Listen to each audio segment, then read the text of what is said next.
Hi friends, welcome to చెన్నాలాక్స్. చూడండి, ఈరోజు చేసిన రెసిపీ వచ్చేసండి గుమ్మడికాయతోనైతే గుంత పొంగనాలనైతే చాలా హెల్తీగా బెల్లంతోనైతే చేసి చూపించానండి. ఇదైతే సూపర్ టేస్ట్గానైతే ఉన్నవి. ఈ విధంగా ఒక్కసారి చేసి పెట్టండి. ఉదయం బ్రేక్ఫాస్ట్ కానీ లేకపోతే ఈవినింగ్ పిల్లలు స్కూల్ నుంచి వచ్చేటప్పటికల్లా ఈవినింగ్ స్నాక్స్ కానీ ఈ విధంగా ఒక్కసారి చేసి పెట్టండి. మళ్ళీ చేయమని అడుగుతారండి. అంత టేస్ట్గా అంత బాగుంటాయి. ఇది కూడా చాలా హెల్తీగా బెల్లంతోనైతే చేశానండి. ఇది మన ఫుల్ వీడియో మన ఛానల్లోనైతే అప్లోడ్ చేశాను. మన ఛానల్లోకి వెళ్ళి అయితే చూసేయండి. ఇంకా మీకు ఎటువంటి రెసిపీస్ కావాలన్నా నాకైతే కామెంట్ అయితే చేయండి. చాలా సింపుల్గా చాలా టేస్టీగా అయితే చేసి చూపిస్తానండి.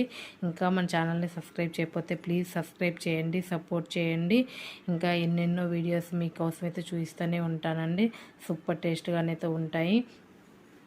తమిళనాడు వీడియోస్ కావాలన్నా కానీ ఒకసారి అయితే కామెంట్ అయితే చేయండి. రెసిపీస్ అయితే చేసి అప్లోడ్ చేస్తానండి.